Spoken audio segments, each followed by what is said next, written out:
العالمين والصلاة والسلام على سيد المرسلين وعلى آله الطيبين وأصحابه الطاهرين أما بعد فأعوذ بالله من الشيطان الرجيم بسم الله الرحمن الرحيم ألم تعلم أن الله له ملك السماوات والأرض وما لكم من دون الله من ولي ولا نصير آمنت بالله صدق الله العظيم اللهم رب اشرح لي صدري ويسر لي أمري واحلل عقدة من لساني يفقهوا قولي۔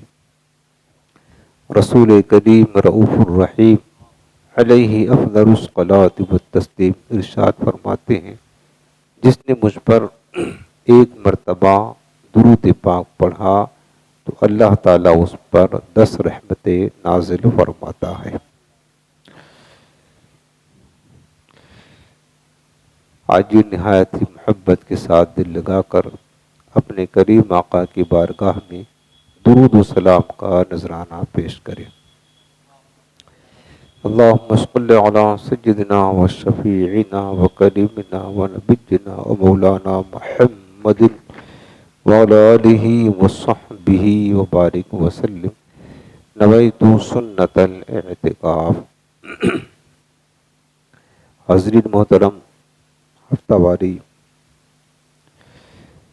تفسیر قرآن کا درس چل رہا ہے اور آپ سورۃ البقرہ کی تفسیر سماعت کر رہے ہیں۔ تسلسل کے ساتھ یہ درس جاری ہے۔ آج ہے سورۃ البقرہ کی آیت نمبر 107۔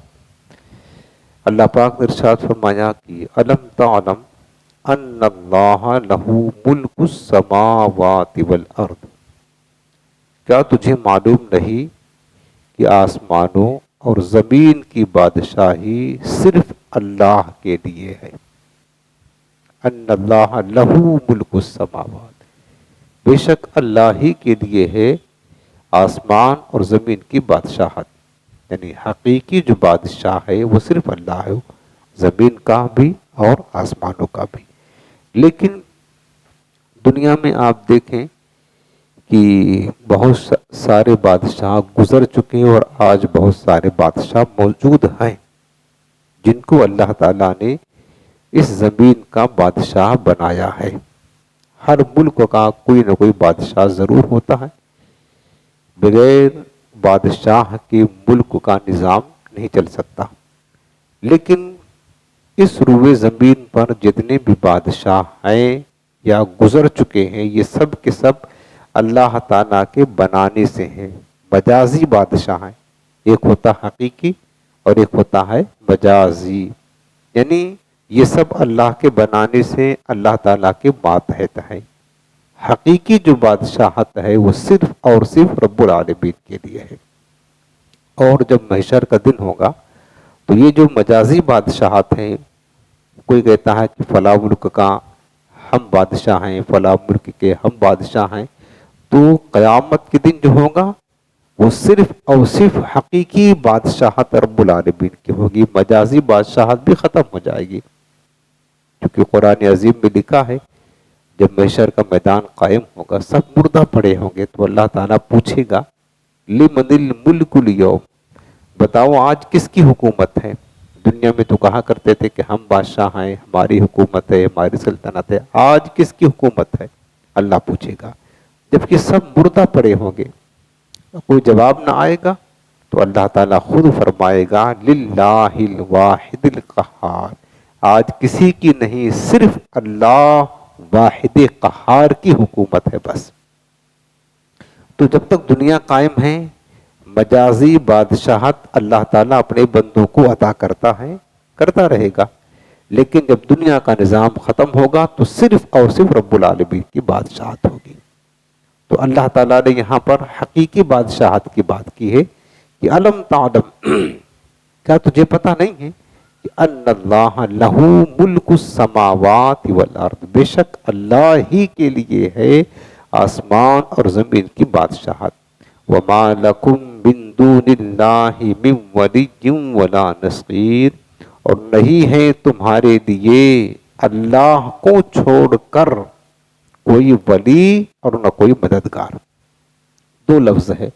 ولی کے بہت سارے معنی ہیں، ان میں سے ایک معنی مددگار کے بھی ہے، یعنی اللہ کے علاوہ تمہارا کوئی نہ کوئی مددگار ہے اور نہ تمہارا کوئی دوست ہے. ولی کے معنی دوست بھی ہوتا ہے، حمایتی بھی ہوتا ہے، مددگار بھی ہوتا ہے، کئی معنی ہوتے ہیں.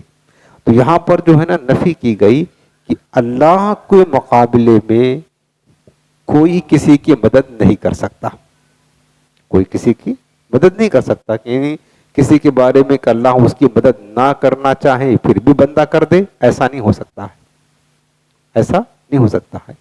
اب جو اولیاء کرام، انبیاء کرام اللہ کی اذن اور طاقت سے مددگار ہوتے ہیں، وہ بھی وہی ہے کہ ایک حقیقی مددگار وہ اللہ تعالیٰ ہے، جس طرح حقیقی بادشاہ صرف اللہ تعالیٰ ہے، اور باقی اللہ کی عطا، اس کی اجازت سے اس کے بندے بھی مددگار ہیں، انبیاء اولیاء بھی مددگار ہیں.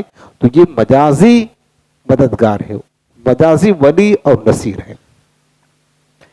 تو اس آیت کریمہ کی تفصیل یہ ہے کہ اس آیت میں رسول اللہ صلی اللہ علیہ وسلم سے خطاب نہیں ہے، بلکہ اس میں عام مخاطب یا عام مسلمانوں سے خطاب ہے. مطلب یہ ہے کہ علم تعلم، اے سننے والے کیا تجھے پتہ نہیں ہے، یہ مراد ہے. کیونکہ اس آیت کے دوسرے جز میں فرمایا کہ اللہ کے سوا تمہارا کوئی دوست اور مددگار نہیں. اس آیت میں اللہ تعالیٰ نے نسخ پر، جو آپ نے پیچھے سنا اس سے پہلے جو آیت کریمہ گزری ہے اور ہم نے تفصیل کے ساتھ بتائی تھی کہ جو قرآن کی آیتیں منسوخ ہوئی ہیں، بعض آیتوں سے منسوخ ہو گئیں، بعض حکم منسوخ ہو گئے، تو کافروں نے اعتراض کیا تھا کہ یہ کیا بات ہے کہ کل کچھ آیتیں نازل ہوتی ہیں، کسی بات کا حکم دیا جاتا ہے پھر اس کو منع کر دیا جاتا ہے. تو اس میں بتایا جا رہا ہے کہ اللہ تعالیٰ نے منسوخ ہونے پر دلیل قائم کی ہے کہ اللہ تعالیٰ مالک ہے، اس کو اختیار ہے، اپنے ملک میں جو چاہے جب چاہے قانون جاری کرے، اس پر کسی کو اعتراض کا حق نہیں ہے. جس طریقے سے دنیا کا بادشاہ ہے تو بادشاہ مختار ہوتا ہے اپنے ملک کا، وہ اپنے ملک میں جس طرح چاہے قانون جاری کر سکتا ہے، دوسرا اس پر کسی کو اعتراض کرنے کا حق نہیں ہو سکتا. اسی طرح اللہ تعالیٰ تو ساری کائنات کا مالک اور خالق ہے، تو رب العالمین بھی اپنے ملک میں اپنے قانون میں تبدیلی کر سکتا ہے، کسی کو اعتراض کا حق نہیں ہے.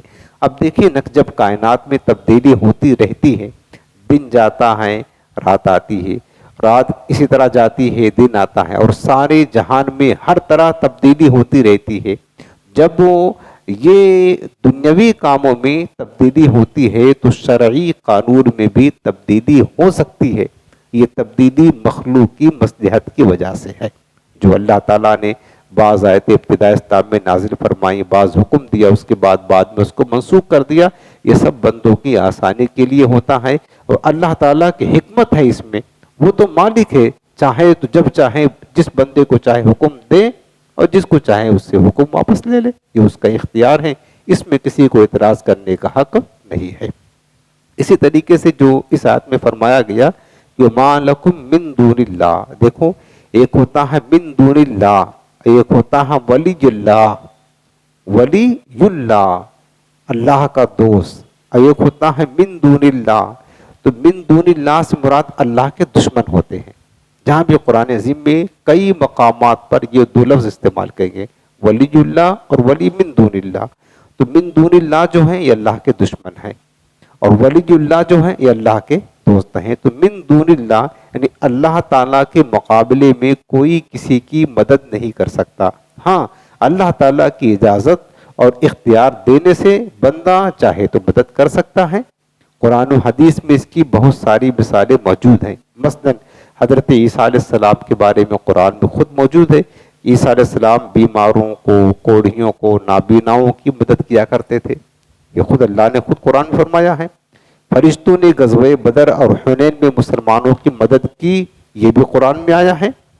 مدد کی. حضرت سلیمان علیہ السلام کے وزیر نے تخت بلقیس لا کر حضرت سلیمان کی مدد کی، یہ بھی قرآن کے 19ویں پارے موجود ہے سورہ نمل میں۔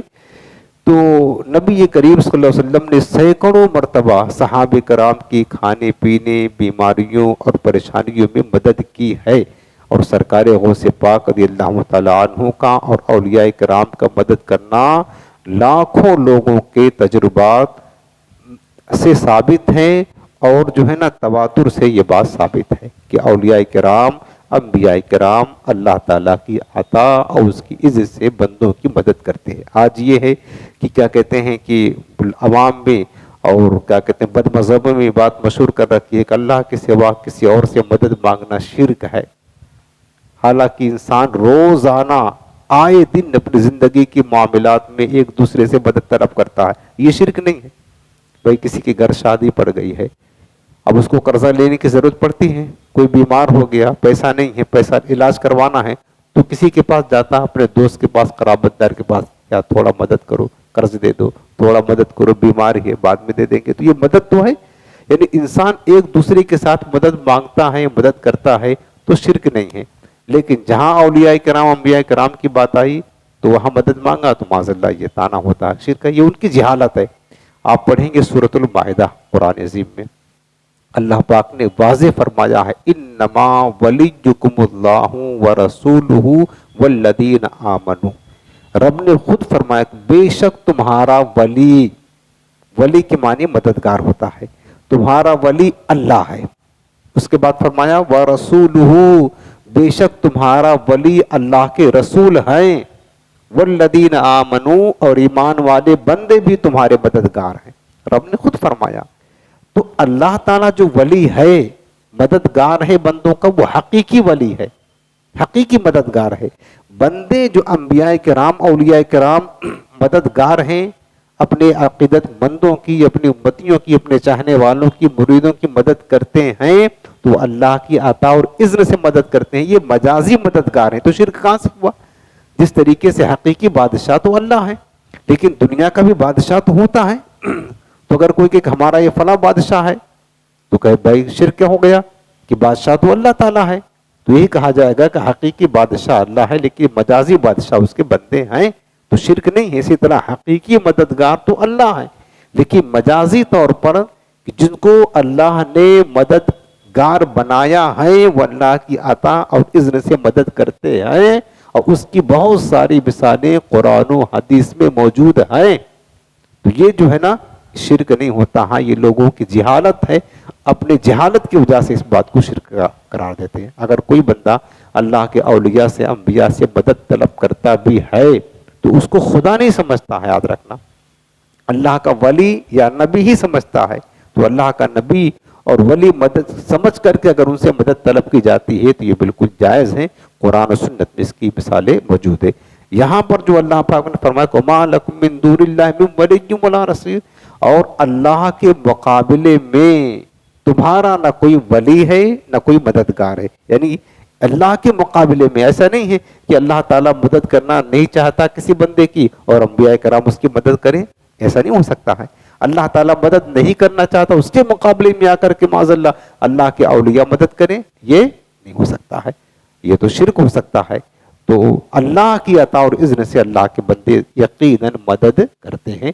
یہی عقیدہ نظریہ قرآن و سنت کا ہے، اسی عقیدے اور نظریے پر قائم رہیں، ورنہ پھر کیا لازم آئے گا؟ جیسے کہ اللہ پاک نے فرمایا کہ للہ ما فی السماوات و ما فی الارض، قرآن میں جگہ بہ جگہ ہے۔ میں آپ کو یہ بتا رہا ہوں کہ بات عقیدے کی ہے، اور بد مذہب اہل سنت کے عوام کو اسی طرح کر کے گمراہ کرتے ہیں، اس لیے میں آپ کو بتا رہا ہوں کہ دلیل آپ کے ذہن میں محفوظ رہے کہ قرآن میں جگہ بہ جگہ ہے للہ ما فی السماوات و ما فی الارض، کیا معنی ہوا؟ اللہ کے لیے ہے جو کچھ آسمان میں ہے، جو کچھ زمین میں ہے، یعنی جو کچھ آسمان میں ہے، جو کچھ زمین میں ہے، اس کا مالک کون ہے؟ اللہ ہے۔ سب کا مالک کون ہے؟ اللہ ہے نا۔ اس زمین کا مالک کون ہے؟ اللہ ہے۔ آسمان کا مالک اللہ ہے۔ اب جب اس زمین کا مالک اللہ ہے، اگر جو کہتے ہیں نا کہ کیا کہتے ہیں غیر اللہ سے مدد مانگنا شرک ہے، تو یہ جس مکان میں رہتے ہیں، جو ان کی دکان کو خالی کرو بھائی، کیوں خالی کرے؟ یہ تو ہمارا ہے، ہم اس کے مالک ہیں۔ کہاں سے تم مالک ہو گئے؟ تو شرک ہو جائے گا۔ مالک تو اللہ تعالیٰ ہے. قرآن پڑھنے کا اللہ نے فرمایا للہ ما فی السماوات و ما فی الارض. مالک تو اللہ ہے. یہ بھی زمین ہے نا, جو کچھ آسمان و زمین میں ہے, زمین کا بھی مالک اللہ ہے, آسمان کا بھی مالک اللہ ہے. تو تمہارا مکان تو آسمان و زمین کے درمیان معلق نہیں ہے, اور جو کچھ آسمان و زمین کے درمیان ہے اس کا بھی مالک تو اللہ تعالیٰ ہے. سب چیز کا مالک اللہ ہے. تو کہیں مکان خالی کرو, مکان خالی کرو, تم مالک نہیں ہو. وہ کہے کہ نہیں ہم مالک ہیں, دیکھو رجسٹر بھی ہمارے نام سے ہے. تو کہیں مالک ہے تو شرک ہو جائے گا, مالک تو اللہ تعالیٰ ہے. جب اللہ کے سوا کوئی مددگار ہونا شرک ہو گیا تو اللہ کے علاوہ کسی کا مالک ہونا بھی تو شرک ہو جائے گا. جو رب نے فرما دیا جگہ بجا, قرآن فرماتے للہ ما فی السماوات و ما فی الارض, جو کچھ آسمانوں زمین میں ہے سب کا مالک اللہ ہے. تو یہ تمہارے گھر کا بھی مالک اللہ ہے, تم خود مالک بن رہے ہو تو اللہ کے مقابلے میں یہ شرک ہو جائے گا. تب جو ہے نا اس کو دماغ سے ہی ہو جائے گا. حالانکہ یہ نظریہ غلط ہے. حقیقی مالک اللہ ہے. اللہ نے اپنے زمین کا اپنے بندوں کا مالک بنایا ہے, یہ مجازی طور پر ہے. اسی طرح حقیقی مددگار رب ہے, لیکن رب نے اپنے بعض بندوں کو مددگار بنایا ہے. یہ مجازی طور پر اللہ کی عطا اور اذن سے مددگار ہیں.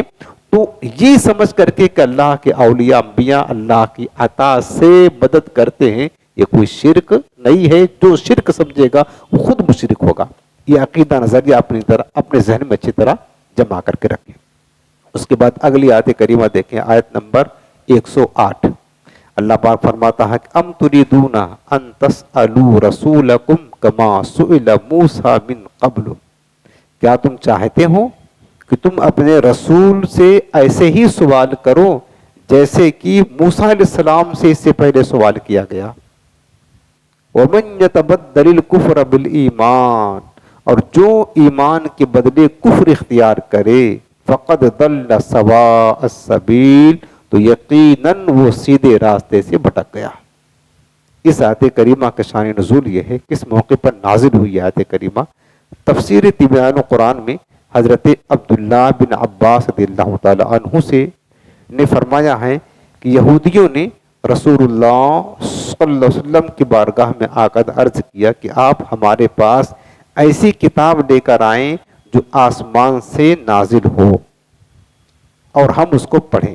مطلب یہ ہے کہ جس طرح حضرت موسیٰ علیہ السلام توریت لے کر آئے, اسی طرح آپ بھی ہمارے پاس ایک ہی مرتبہ سارا قرآن لے آئے اور ہمارے لیے دریا جاری کر دیں, پھر ہم آپ کی اتباع کریں گے اور تصدیق کریں گے. چونکہ حضرت موسیٰ علیہ السلام پر جو توریت نازل ہوئی تھی تو ایک بارگی نازل ہوئی تھی. اللہ نے آسمان سے کوہ طور پر اتار دیا تھا اور اللہ نے ان کو بلا کر کے وہاں عطا کر دیا.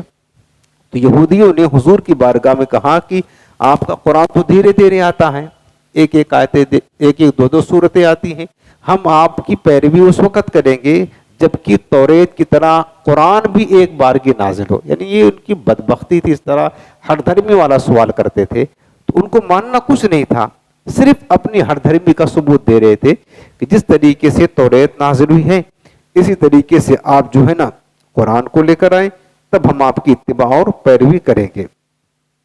اس کے علاوہ دوسری جو تفسیر ہے, دوسرا قول یہ ہے, مجاہد نے بیان کیا ہے کہ قریش نے رسول کریم اسلام سے سوال کیا کہ وہ ان کے لیے صفا پہاڑ کو سونا بنا دے.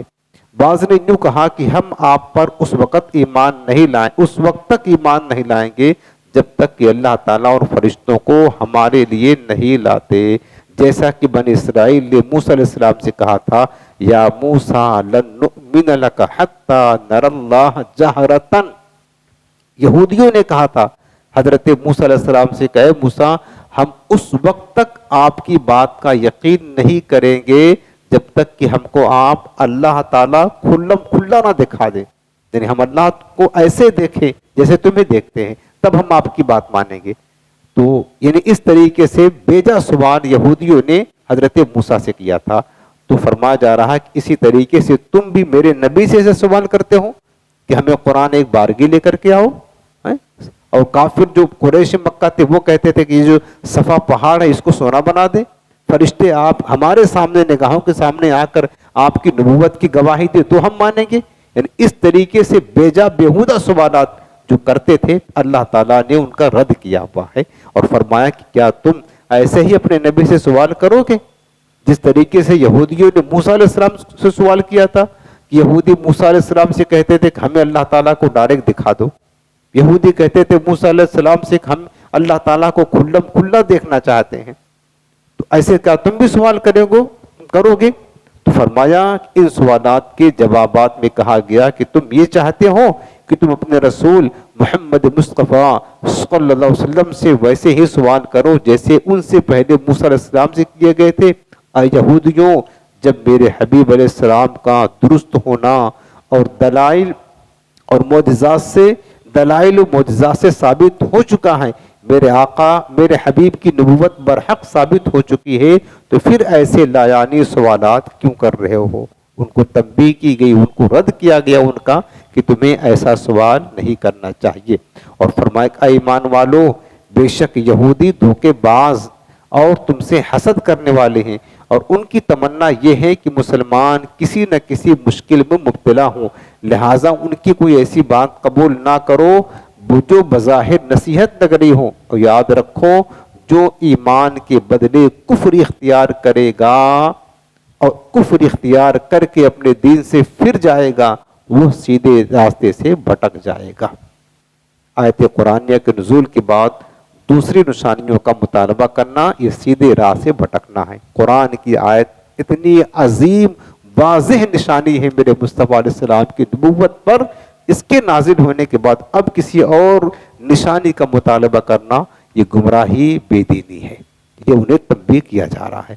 اس آیت سے یہ بھی معلوم ہوا کہ کسی صحیح مقصد کے بغیر سوال کرنا منع ہے، نیز فضول سوال کرنا بھی منع ہے، لہٰذا عوام الناس کو چاہیے کہ علماء اور مفتیان کرام سے وہی سوالات کریں جن کی حاجت ہو۔ بعض لوگ علماء کو پریشان کرنے یا ان کا امتحان لینے یا ان کی لا علمی ظاہر کرنے کے لیے سوال کرتے ہیں، یہ سب ناجائز اور گناہ ہے۔ بعض لوگوں کی فطرت ہوتی ہے، یہ فطرت ہوتی ہے کہ وہ دو چار کتابیں پڑھ لیتے ہیں تو پھر جو ہے نا وہ کیا کرتے ہیں کہ کیا کہتے ہیں علماء سے سوال کرنا شروع کر دیتے ہیں کہ دیکھیں یہ کتنے معنی میں ہیں، ان کو کتنا علم ہے۔ اور اس طریقے سے کرنا، بیہودہ سوال کرنا، علماء کو جانچنے کے لیے سوال کرنا، تو یہ گناہ ہے، یاد رکھنا یہ گناہ ہے۔ مسلم شریف کی حدیث پاک ہے، حضرت سیدنا ابو ہریرہ رضی اللہ عنہ روایت کرتے ہیں، رسول اللہ صلی اللہ علیہ وسلم نے فرمایا کہ میں تمہیں جس کام سے منع کروں اس سے رک جاؤ، اور جس کام کا حکم دوں اسے اپنی طاقت کے مطابق کرو۔ تم سے پہلے لوگوں کو محض ان کے سوالات کی کثرت اور انبیاء کرام سے اختلاف کرنے کی وجہ سے ہلاک کر دیا گیا۔ پہلے لوگ جو پچھلی امتیں ہلاک کی گئی، میرے آقا نے فرمایا اس کا سبب یہ تھا کہ وہ کثرت کے ساتھ بیکار سوال کیا کرتے تھے، اللہ نے ان کو ہلاک کر دیا۔ لہٰذا تم ایسا عمل نہ کرو کہ تم بھی ہلاکت کے قریب چلے جاؤ۔ اس آیت سے یہ بھی معلوم ہوا کہ مسئلہ معلوم کر کے عمل کرنے کے بجائے خواہ مخواہ بال کی کھال اتارتے رہنا اور اپنے من پسند حکم کا مطالبہ کرنا یہودیوں اور مشرکین کا طریقہ ہے۔ ہمارے معاشرے میں بھی لوگوں کی ایسی تعداد ہے جن کی یہ خواہش ہوتی ہے کہ معاملات یا عبادات میں جو صورت انہیں درپیش ہو اس میں فتویٰ ان کی مرضی اور پسند کے عین مطابق ملے، اور اگر انہیں کہیں سے کوئی ایسی دلیل مل جاتی ہے جو ان کے مقصد کو پورا کرتی ہیں تو اسی پر اڑ جاتے ہیں، اگرچہ اس کے خلاف ہزار دلائل موجود ہوں، لیکن چونکہ وہ ان کی مراد کے خلاف ہوتے ہیں اس لیے انہیں قبول کرنے کے لیے تیار نہیں ہوتے، اور ان کے بارے میں طرح طرح کے الٹے سیدھے تعبیریں پیش کرنا شروع کر دیتے ہیں۔ اللہ تعالیٰ ایسے لوگوں کو ہدایت عطا فرمائے۔ اس کی ایک مثال آپ کو بتاتا ہوں، جیسے کہ طلاق کا مسئلہ ہے، یہ جو اس وقت موجودہ صورتحال ہے لوگوں کے پاس، اب ہمارے پاس تو مسائل آتے ہیں کثرت کے ساتھ میں۔ طلاق کا مسئلہ ہے، کسی نے اپنی بیوی کو 3 طلاق دے دیا ایک ساتھ میں، مثلاً ایک ساتھ بیٹھا تھا، اس نے کہا کہ اپنی بیوی کو جا تجھے 3 طلاق ہے۔ دور صحابہ سے لے کر آج تک علماء اس بات پر متفق ہیں، حدیثوں میں بھی یہ صحابہ کا اجماع ہے اس بات پر کہ ایک مجلس میں 3 طلاق دینے سے تینوں طلاق واقع ہو جائے گی۔ یہ اتفاق ہے صحابہ کا بھی، اور آج تک امت متفق ہے اس بات پر۔ اب وہ کسی سنی عالم کے پاس پوچھا تو اس نے یہی جواب دیا جو صحابہ کا نظریہ تھا کہ 3 طلاق ہو جائے گی۔ اب وہ سوچتا ہے نا بندہ، جواب اس کو مل گیا لیکن اب اس کی مرضی کے مطابق نہیں ملا. یعنی طلاق دینا تو بہت آسان ہے، بچوں کو کھیلے دیتے دیا، بعد میں سر پکڑ کر کے رو رہا کہ کسی طرح بیوی نکاح سے نہ نکلے، بیوی ہاتھ سے نہ جائے، بچانے کی کوشش کر رہا.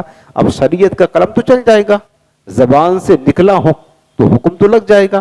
لیکن اب وہ چونکہ سنی عالم نے یہ حکم بتا دیا کہ تمہاری بیوی تمہارے نکاح سے باہر ہو گئی، طلاق مغلظہ ہو گئی، بغیر حلالہ کے اب دوبارہ تمہارے نکاح میں نہیں آ سکتی. یہی قرآن کا بھی حکم ہے، قرآن کا حکم ہے، حدیث کا بھی حکم یہی ہے. لیکن اب چونکہ صحیح مسئلہ معلوم ہونے کے باوجود بھی اس کی مرضی کے مطابق نہیں ملا. اس کی مرضی کے مطابق مسئلہ یہ ہوتا کہ نہیں بیوی نکاح سے نہیں نکلی ہے ابھی، یا چلو جاؤ نکاح پڑھا لو، تمہارا کوئی بات نہیں. اس کی مرضی تو یہی تھی کہ ہماری بیوی ہاتھ سے جانے نہ پائے. اب اپنی مرضی کے مطابق وہ سب جواب لینے کے لیے غیر مقلدین کے پاس چلا جاتا ہے. غیر مقلدین جہاں پر بہت ساری دین میں بدعات اور خرافات کو نکال کر کے بیٹھے ہیں، عقیدے میں بھی اور احکام شریعت میں بھی جو صحابہ اور بزرگان دین امت کے اجماع کے خلاف بہت سارے ان کے عقیدے بھی ہیں اور عمل بھی ہیں، ایسے ہی ان کے پاس چلا گیا. ان کے مجلس میں کیا ہے کہ ان کے ہاں ان کے مطلب مذہب میں یہ ہے کہ ایک مجلس میں، ایک مجلس کہتے ہیں ایک بیٹھک میں اگر کسی نے اپنی بیوی کو 3 طلاق دی تو ایک ہی ہوگی.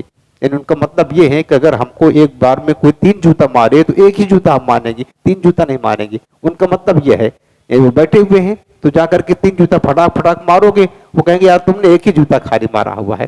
سمجھ رہے نا، یہ ان کے مذہب میں ہے. تو اب جو سنی اپنی بیوی کو بچانا چاہتا ہے نا، وہ اس فتویٰ کو نہیں مانے گا.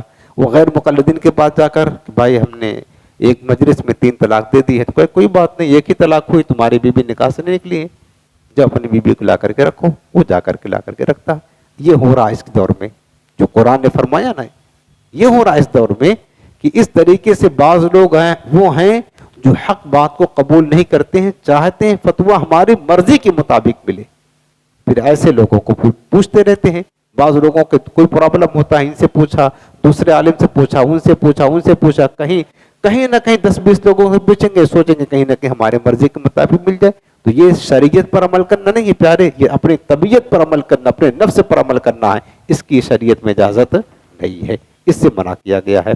اس کے بعد اگلی آیت کریمہ ہیں آیت نمبر 109. اللہ پاک نے فرمایا کہ وَدَّ كَثِيرٌ مِّنْ أَهْلِ الْكِتَابِ لَوْ يَرُدُّونَكُمْ مِّن بَعْدِ إِيمَانِكُمْ كُفَّارًا. بہت سارے اہل کتاب یہ تمنا کرتے ہیں کہ کاش وہ تمہیں ایمان لانے کے بعد کفر کی طرف پھیر دے. یہ اللہ تعالیٰ ایمان والوں سے خطاب کر رہا ہے، اے میرے ایمان والے بندوں، بہت سارے اہل کتاب یہ ان کی یہ خواہش ہے، تمنا ہے کہ تم مومن ہو تو تمہیں تمہارے ایمان سے پھیر کر کے کفر میں ڈال دیں. یہ چاہتے ہیں، جیسے کہ دشمن آج بھی چاہتے ہیں نا. یہ ہندو جو غیر مسلم ہیں آج ہماری بیٹیوں کو جو گندی نظروں سے دیکھتے رہے ہیں اور پیار کا جھانسا دے کر کے لے کر کے جا رہے، کیا مرضی ہے ان کی؟ یہی تو چاہتے ہیں کہ مسلمان اپنا دین چھوڑ کر کے ہمارے دین میں آ جائے. ہمیشہ کافروں کی یہ خواہش رہی، یہ تمنا رہی، اور آج تک یہ ہے. اور یہ پریکٹیکل بھی دیکھا جا رہا ہے، کتنی ہمارے قوم کی بچیاں وہ مرتد ہو گئیں، اور یہ وہی لڑکیاں مرتد ہوتی ہیں جو ناچنے والی ہوتی ہیں، جو کیا کہتے ہیں فاحشہ ہوتی ہیں، جو بے حیائی کرنے والی ہوتی ہیں.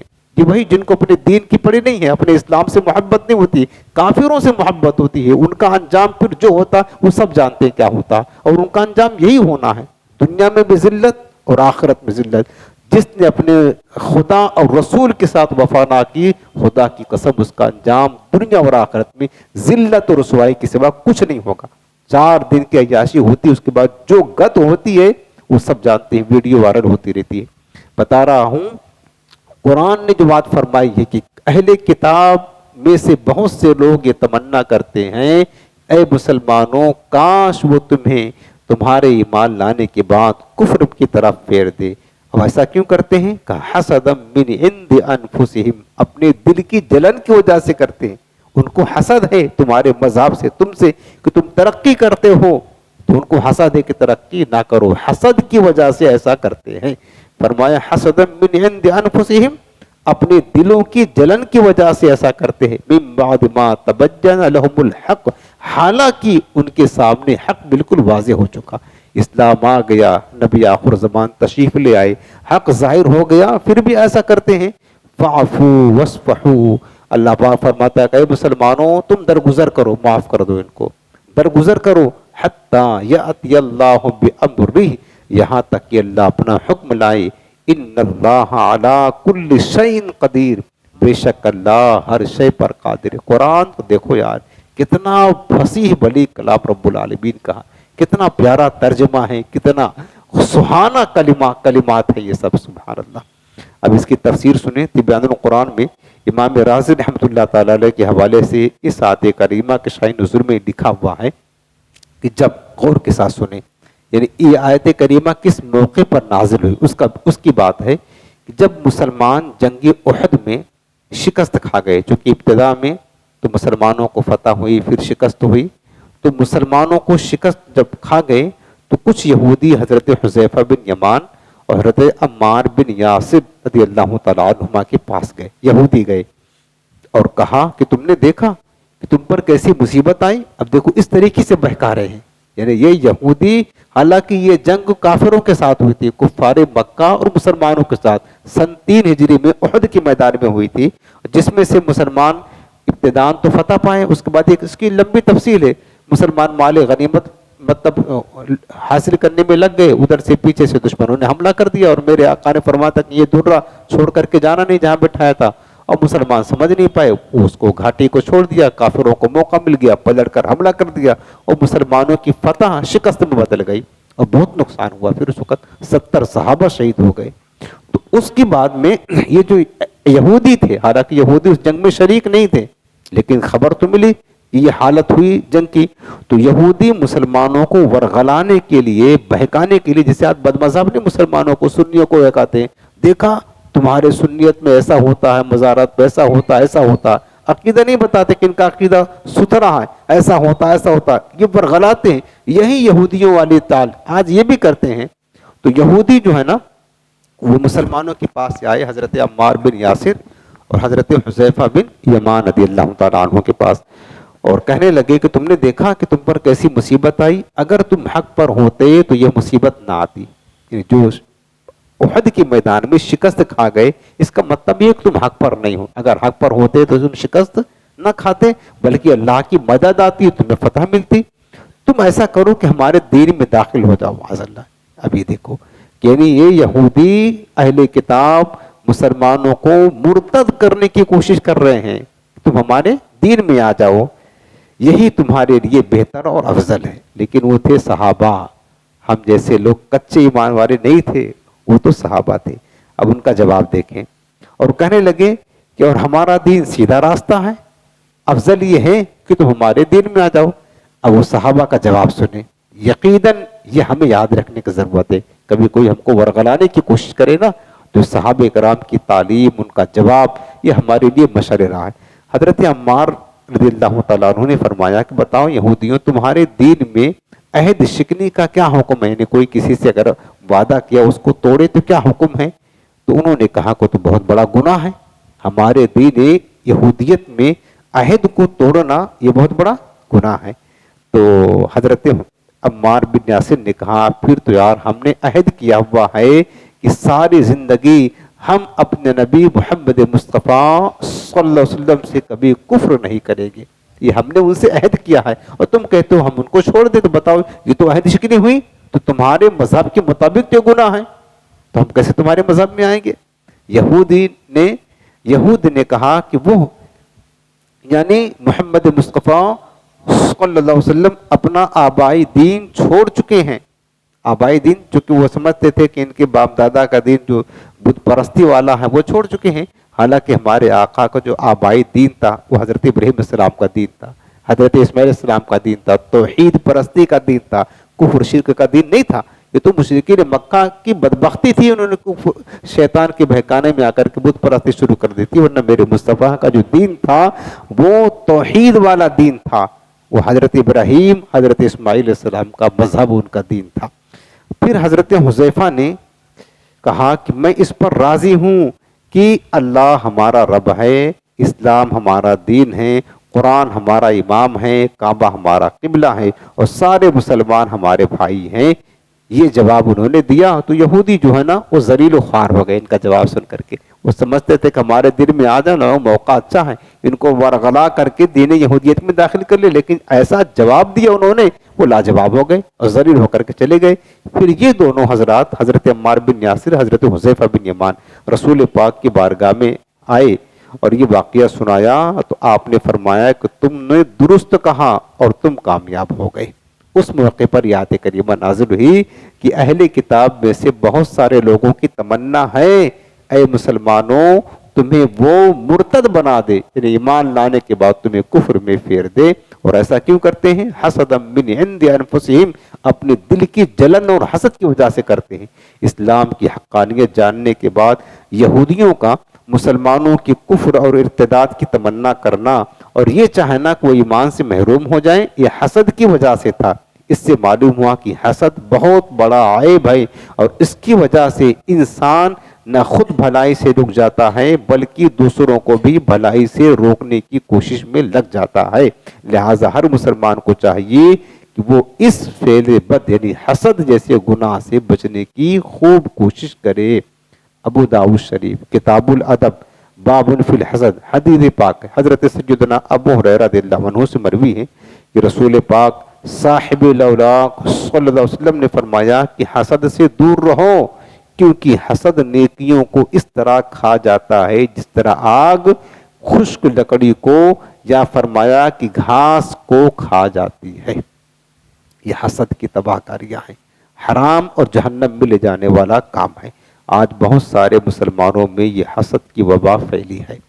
مسلمان اپنے بھائی کو ترقی کرتا ہوا دیکھ نہیں پاتا ہے.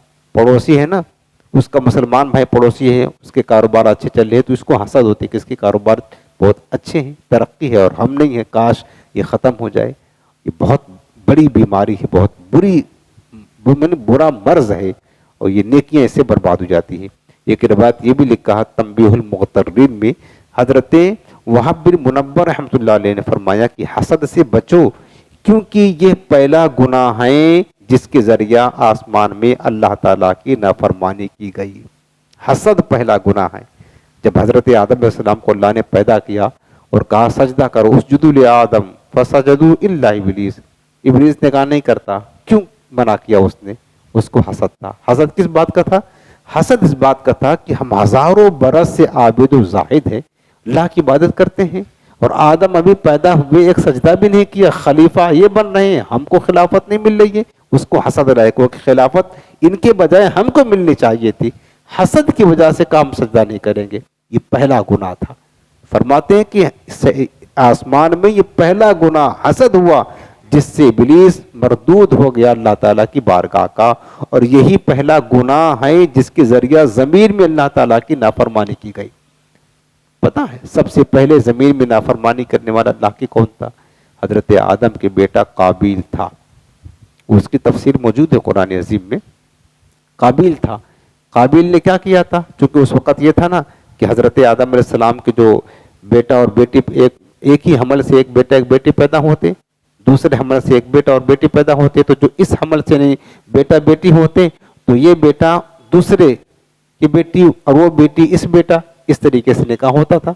اور حضرت قابیل کے ساتھ جو بیٹی پیدا ہوئی تھی اس کے ساتھ نکاح نہیں ہو سکتا تھا, لیکن قابیل بضد تھا کہ چونکہ یہ خوبصورت تھی, اور حابیل کے ساتھ جو بیٹی پیدا ہوئی تھی اتنا زیادہ خوبصورت نہیں تھی, تو قابیل کا نکاح اس بیٹی کے ساتھ ہونا تھا جو حابیل کے ساتھ پیدا ہوئی تھی, اور حابیل کا نکاح اس بیٹی کے ساتھ ہونا تھا جو قابیل کے ساتھ ہوئی تھی. لیکن قابیل کو حسد ہوا اپنے بھائی سے, اتنی خوبصورت بیوی اس کو مل جائے گی, ہماری بیوی خوبصورت نہیں رہے گی. کہ وہ چاہتا تھا کہ یہ جو بیوی مطلب جس کا حقدار حابیل ہے اس کو نہ ملے, ہم کو مل جائے. اس کو حسد پیدا ہوا. اسی حسد کی وجہ سے اس بدبخت نے اس حسد نے پہلا گناہ کیا. اس نے کیا کیا؟ اس کو لے کر کے بھاگ گیا. اپنے بھائی حابیل کو اس نے مرڈر بھی کر ڈالا. اس کے بعد شیطان کے بہکانے میں آ کر یہ آگ کا پجاری بھی بن گیا, شرک بھی اس نے کیا. یہ پہلا گناہ کیا. حسد نے اس کو تباہ کر دیا.